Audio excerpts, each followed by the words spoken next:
आज चाहिँ हामी यो साउदी अरबको अमला भन्ने ठाउँमा चाहिँ काम गर्नको लागि आएछौँ।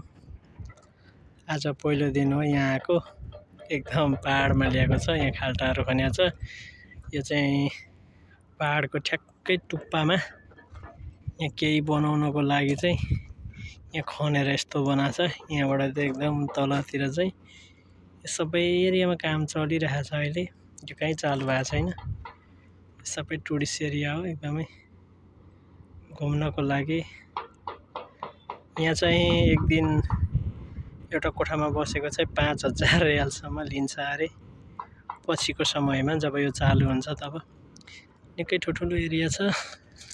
पहाडै पहाड छ तर सानो सानो सबै ढुङ्गै ढुङ्गा मात्रै छ। यहाँ तलतिर यो सबै रोपेर हरियाली बनाएको छ यो रोडतिर अलिअलि। हामी चाहिँ आज अनि यहाँ आएको पानीको एकदम समस्या छ। पानी पिउनको लागि बिहान लिएर आएको थियौँ अलिअलि। त्यो चाहिँ भ्याइयो। अब अहिले भराइतिर ल्याइदिन्छन् कि। यहाँ टोयलेटहरू ल्याएर राखेको छ, चालु छैन यिनीहरू। पानीको ट्याङ्की पनि छ तर पानीहरूको अहिले यहाँ गरेको छैन, चालु भएको छैन। सबै कुराहरू सामानहरू भर्खर ल्याउँदै गरेको छ। यो चाहिँ एक्सकाभेटरले खनेर यहाँ चाहिँ पहाडको टुप्पामा यस्तो बनाएको छ। यो फाउन्डेसनहरू खनेको हो, घरको चर खने जस्तै।